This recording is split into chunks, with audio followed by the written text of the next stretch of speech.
Salut tout le monde. Bon, aujourd'hui je vous propose un problème extrait d'un baccalauréat national. Comme d'habitude, vous mettez la vidéo sur pause, vous réfléchissez à la solution, puis vous comparez avec celle proposée et commentée dans cette vidéo. Et bonne chance.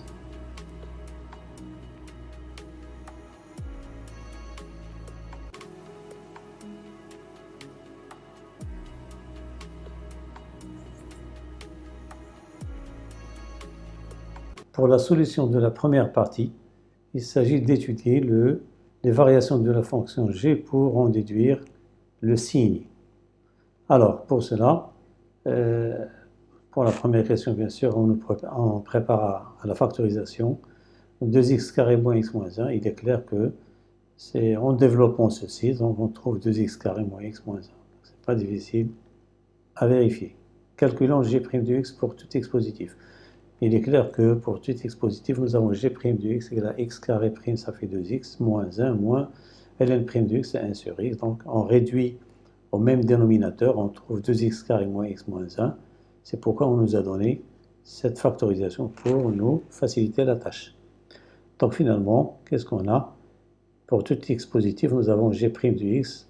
Le signe de g' de x dépend uniquement de celui de x moins 1. Pourquoi? Parce que 2x plus 1 est strictement positif sur l'intervalle 0 plus infini. D'où le tableau de variation. Donc on a ici, à gauche de 1, c'est moins, à droite de 1, c'est plus, donc elle est décroissante, décroissante. Et g de 1, c'est quoi? C'est 0. Donc d'après le tableau de variation, il est clair que g admet un minimum nul. Donc ça veut dire que la fonction est toujours positive ou nulle sur l'intervalle 0 plus l'infini. Donc voilà, on aura besoin de ce résultat dans la deuxième partie. Pour la solution de la deuxième partie, on nous donne une fonction principale, c'est x carré moins 1 moins ln carré de x. Bon, il faut calculer premièrement la limite en 0 plus. Il est clair que, ça vous le savez, c'est dans votre cours, la limite de ln de x en 0 plus est moins l'infini. Le carré, pardon, ça donne plus l'infini. Avec le moins, ça donne moins l'infini. Donc la limite en 0 plus est moins l'infini. Ça veut dire que la droite d'équation x égale 0 est une asymptote verticale ACF. Petit b, calculons la limite en plus l'infini de f de x et bien sûr f de x sur x pour les branches paraboliques.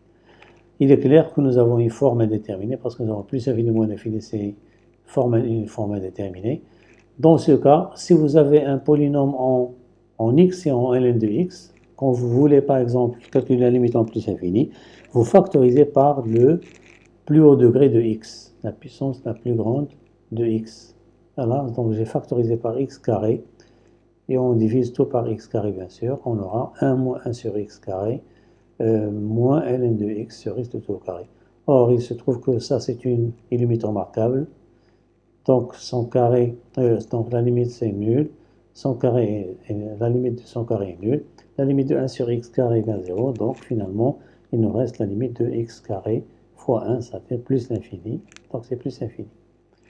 La limite en plus l'infini de f de x sur x, il suffit de diviser tout ceci par x. On aura x facteur de 1, donc c'est ce qu'on tend vers 1, celle-ci vers 0, et celle-ci vers 0, il nous reste plus l'infini. Donc la courbe admet une branche parabolique de direction y', OY. Deuxièmement, petit a, on calcule bien sûr la dérivée de la fonction f sur 0 plus infini. Soit x a un nombre strictement positif, on a f' de x égale à x carré moins 1 moins ln carré de x', donc ça fait 2x, moins 1 ça fait moins 1', c'est 0.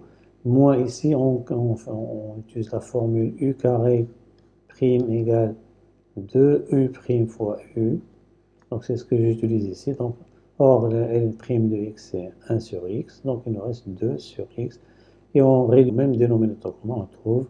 Donc on peut l'écrire sous la forme 2 facteurs de x carré moins ln de x, le tout sur petit b. On a bien sûr, il suffit de vérifier que g de x sur x plus 1 égale, voilà, on calcule g de x sur x plus 1, on trouve x carré moins x moins ln de x. On réduit au même dénominateur commun, on trouve x carré moins ln de x sur x. Or, on a déjà vu que ça, c'était quoi? C'était 1 demi de f' de x, parce que f' de x, si vous vous rappelez, f' de x, c'était quoi? C'était 2 facteurs de x carré moins ln de x, le tout sur x. Donc finalement, cette quantité-là, c'est 1 demi de f' de x. Et par ensuite, nous avons f' de x, c'est 2 fois ceci. Or, d'après la première partie, il se trouve que g de x est strictement positif sur 0 plus infini. Donc cette quantité elle est strictement positive.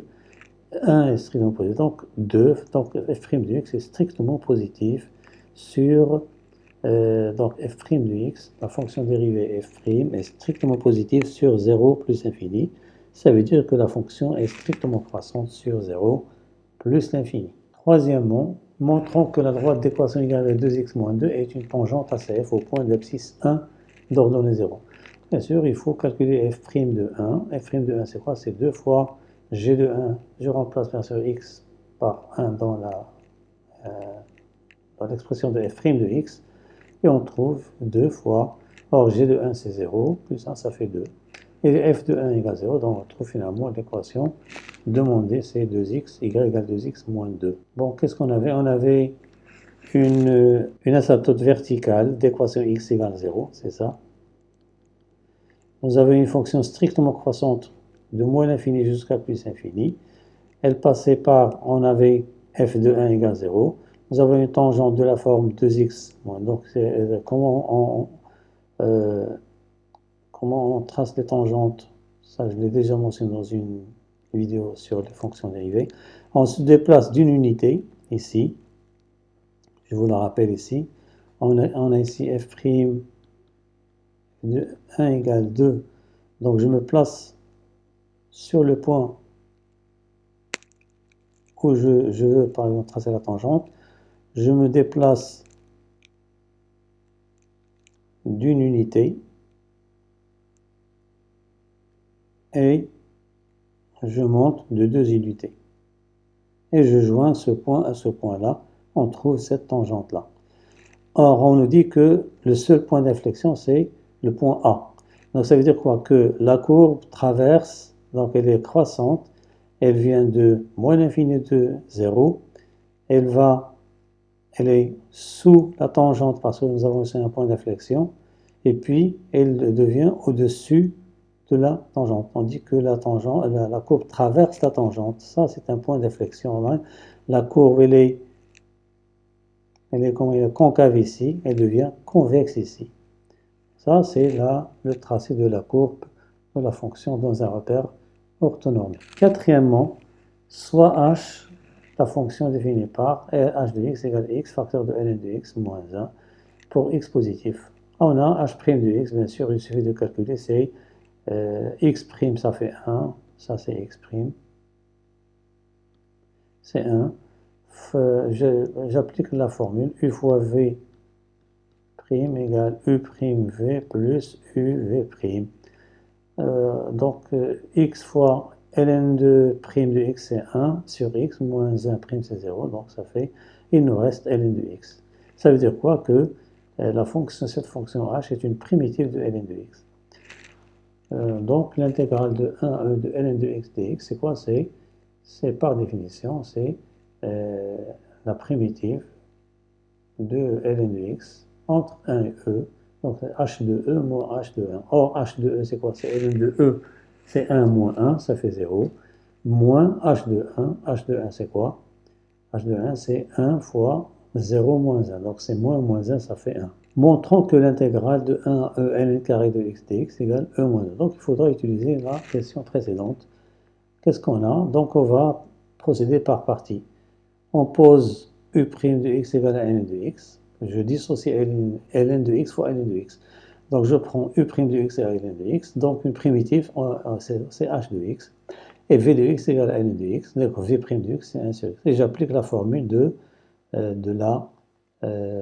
l'intégration par partie. Qu'est-ce qu'on trouve ici? Donc c'est h de x fois v de x, pris entre 1 et e, moins l'intégrale de 1 à e. Nous avons commencé par u'. Donc on finit par u fois v'. Donc u c'est h de x et v' c'est 1 sur x. Or h de x c'est quoi? C'était, donc je le rappelle ici parce que ça h de x était quoi? X facteur de ln de x moins 1. Donc h de x sur x, le x disparaît, il nous reste ln de x moins 1 dx. Donc bien sûr, moins ici, ça c'est quoi? C'est h de e, c'est 0, v de 1, c'est 0, donc il nous reste 0. Donc il nous reste... Or, ça c'est quoi? C'est l'intégrale. C'est moins, ça fait plus l'intégrale de 1 dx, moins l'intégrale de 1 sur 1, de 1 à e, ln de x dx. Une primitive de 1, c'est x, donc ça fait x pris entre 1 et e.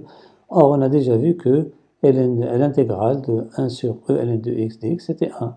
Donc il nous reste 1 moins 1, moins 1, ça fait 1 moins 2. Pour le calcul de l'aire, de la partie du plan limité par la droite d'équation x égale 1, x égale e, bien sûr l'axe des abscisses et la courbe. Voilà, j'ai assuré la partie, donc c'est cette aire qu'il faudra trouver, bien sûr en calculant l'intégrale suivante, l'intégrale de 1 à e, f de x dx.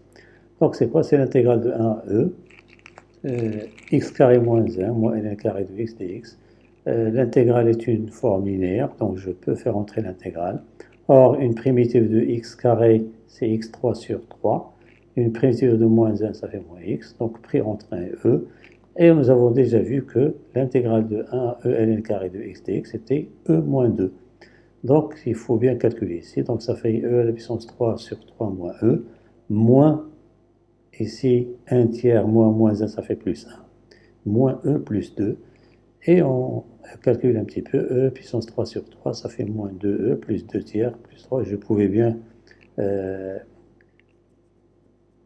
la somme de 2 tiers plus 2, on trouvera combien? 6, 8 sur 3. Finalement, on factorise par un tiers. Donc on trouve E3 moins 6E plus 8 cm². Donc ça c'est l'aire du plan limité par les équations, les droites d'équation x égale 1, x égale à e, la courbe et la droite d'équation y égale 0. Voilà, donc c'est terminé pour la solution de ce problème.